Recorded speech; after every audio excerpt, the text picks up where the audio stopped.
Halo,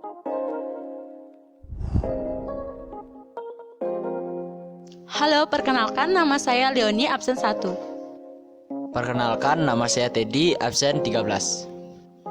Saya Arista, absen 22. Saya Surya Prameswari, nomor absen 26. Kali ini kita akan melakukan presentasi tentang unsur kimia pada golongan 5A. Mungkin kalian pada bingung, apa sih itu golongan 5A? Terus, apa saja yang termasuk dalam golongan 5A? Dan bagaimana cara pembuatannya? Maka dari itu, simak videonya sampai habis ya. Baiklah, di sini saya akan menjelaskan pengertian tentang unsur kimia golongan 5A. Unsur golongan 5A adalah keluarga nitrogen yang terdiri dari nitrogen N, fosfor P, arsen As, stibbium Sb, dan bismut Bi. Golongan 5A mempunyai 5 elektron pada kulit terluarnya, 2 elektron pada subkulit S, dan 3 elektron pada subkulit P. Nah, yang pertama yaitu nitrogen. Nitrogen adalah unsur kimia berupa gas yang tidak berwarna, tidak berbau, dan tidak berasa. Nitrogen larut dalam air dan alkohol. Di udara, hampir semua zat-zat yang terkandung di dalamnya hanya terdiri dari oksigen dan nitrogen, dan merupakan gas diatomik bukan logam yang stabil. Sangat sulit bereaksi dengan unsur atau senyawa lainnya.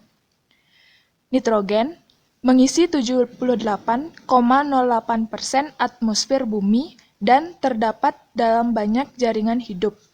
Molekul nitrogen terjadi terutama di udara. Dalam air dan tanah, nitrogen ditemukan pada senyawa nitrat dan nitrit. Lalu, apa saja kegunaan unsur nitrogen? Yang pertama, nitrogen dapat digunakan untuk membuat amoniak. Yang kedua, membuat atmosfer inert dalam berbagai proses yang terganggu oleh oksigen, misalnya dalam industri elektronika. Yang ketiga, sebagai atmosfer inert dalam masakan kemasan atau memperpanjang masa penggunaan. Yang keempat, nitrogen cair sebagai pendingin. Yang kedua yaitu ada fosfor. Fosfor adalah unsur kimia yang memiliki lambang P dengan nomor atom 15. Fosfor banyak ditemui dalam batuan fosfat anorganik dan dalam semua sel hidup, tetapi tidak pernah ditemui dalam bentuk unsur bebasnya. Secara umum, fosfor membentuk padatan putih yang lengket yang memiliki bau yang tak enak, tetapi ketika murni menjadi tak berwarna dan transparan.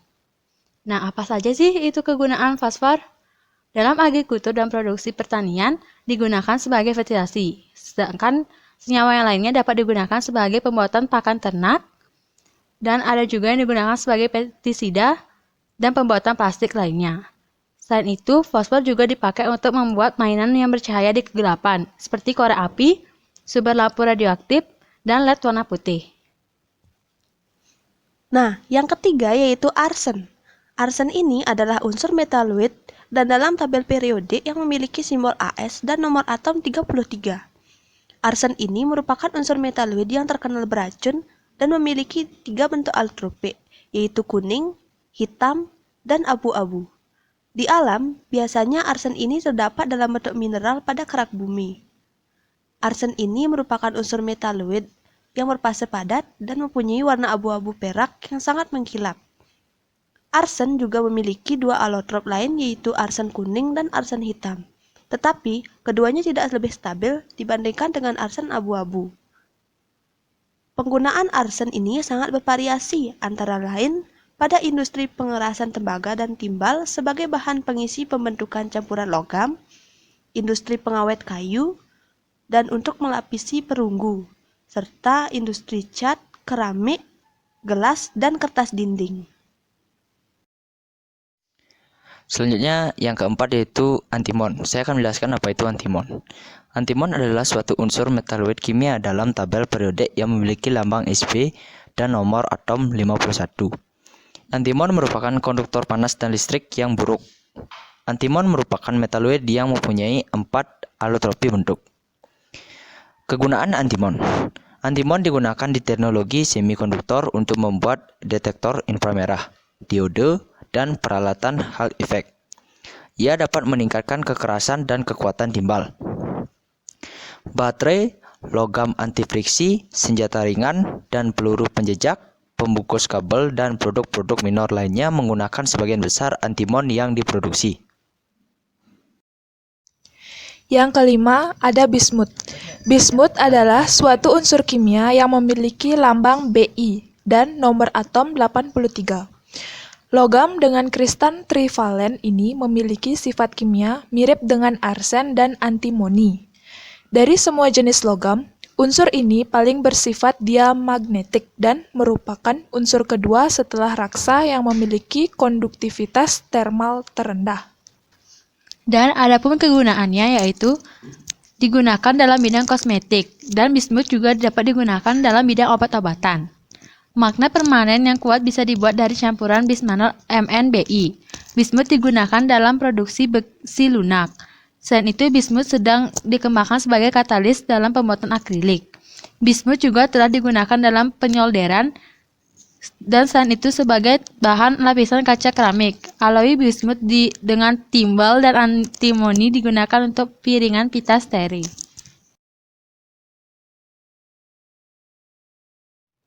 Pembuatan nitrogen. Nitrogen dibuat dengan penyulingan bertingkat udara cair. Udara bersih dimasukkan ke dalam kompresor, kemudian didinginkan dengan pendingin. Udara dingin mengembang melalui celah, dan hasilnya udara yang suhunya lebih dingin cukup untuk menyebabkan mencair. Selanjutnya, udara cair disaring untuk memisahkan unsur CO2 dan hidrokarbon. Kemudian didistilasi dengan cara udara cair memasuki bagian puncak kolom, di mana nitrogen, komponen yang paling mudah menguap, keluar sebagai gas, dan pada pertengahan kolom, gas argon keluar dan oksigen cair, sedang komponen yang paling sulit menguap terkumpul di dasar kolom. Pembuatan fosfor. Ada dua cara pembuatan fosfor. Yang pertama dengan cara mencampur batuan fosfat yang telah dihancurkan dengan asam sulfat atau asam fosfat yang membentuk kalsium hidrogen fosfat. Kemudian cara yang lain adalah mereduksi fosfat dengan karbon. Pembuatan arsen. Arsen sebagian besar dibuat dengan cara memanaskan mineral arsenopirit dengan adanya udara. Peristiwa tersebut akan membentuk As4O6, yang mana arsen diekstraksi melalui reduksi karbon. Namun demikian, hal ini juga memungkinkan membuat arsen dengan memanaskan arsenopirit pada suhu 650 derajat hingga 700 derajat tanpa oksigen. Selanjutnya saya akan menjelaskan cara pembuatan antimon. Metode pembuatan tergantung pada jumlah antimon pada biji mentah. Jika biji mengandung antimon 25% sampai 45%. Antimon kotor dapat dihasilkan dengan meleburkan biji pada tungku hembus. Jika biji mengandung antimon sebanyak 45% hingga 60%. Antimon dapat dihasilkan dengan cara memanaskan biji, atau dikenal dengan likuidasi. Biji dengan kandungan antimon 60% secara kimia dapat digantikan dengan besi cair atau dengan hasil logam tak murni. Pembuatan bismut. Bismut dapat diperoleh dari biji dengan proses yang sederhana, yaitu dipanggang untuk memperoleh oksidasinya, Bi2O3, kemudian direduksi dengan karbon atau dengan H2.